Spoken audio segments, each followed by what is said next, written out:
based in Richmond, Virginia.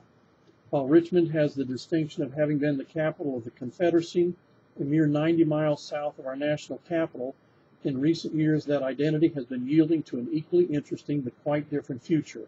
It's becoming a mecca for sports tourism. Richmond has one river with the only Class 4 rapids in the urban U.S. setting, and last year hosted the Road World Championship, a competitive cycling event involving 12 championship races, and drew in nearly 500,000 spectators, as well as $161 million in tourism revenue. Richmond is also home to the 2008 Olympics training pool, moved here from Omaha, Nebraska.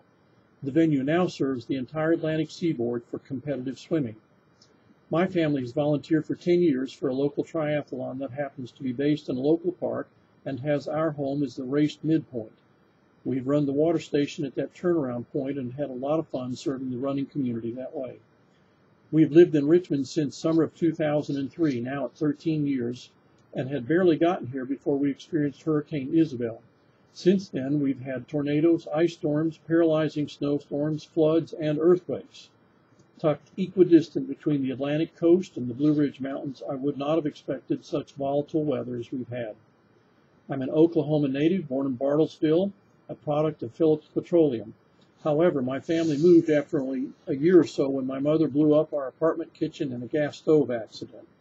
I spent a fair amount of time in the Midwest, first as a kid in the Chicago suburbs, later in the St. Louis area for college and first job, Louisville for seminary, and eventually back in Springfield, Illinois for a gig at another faith-based nonprofit.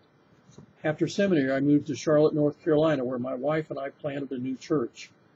Recently, while traveling through the city, I managed to locate their current site and discovered that our early work at locating a strategic location paid off due to the city's significant growth on the east side of the county. Moving to Charlotte was a great choice for multiple reasons, but did involve some cross-cultural learning for this Midwestern boy. I first learned the meaning of the expression "fixin' to get ready to do something" there, but I didn't fully appreciate what it meant until we moved to Greenville-Spartanburg region of South Carolina. After 30 years in the Atlantic coastal area, I still get a kick out of regional colloquialisms. Over the years, my family has spent a fair amount of time locating and exploring Atlantic coast lighthouses.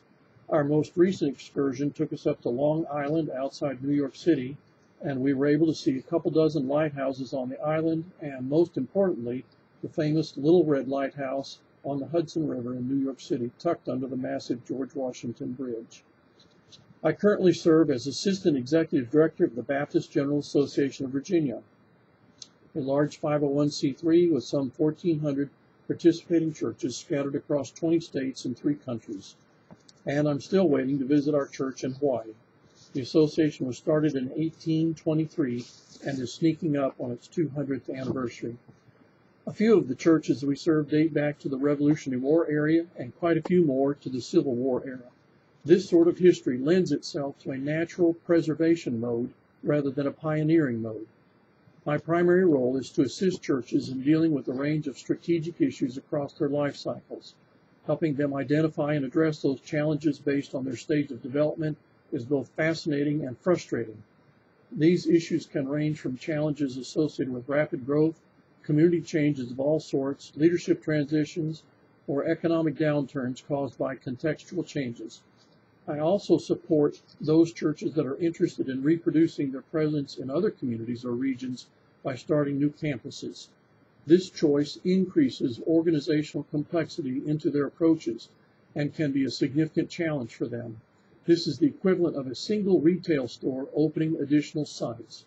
And our denominational infrastructure is such that we do not provide a franchise approach to multiplications. Most church leaders are not trained or equipped to deal with this sort of complexity. I look forward to learning with and from you all.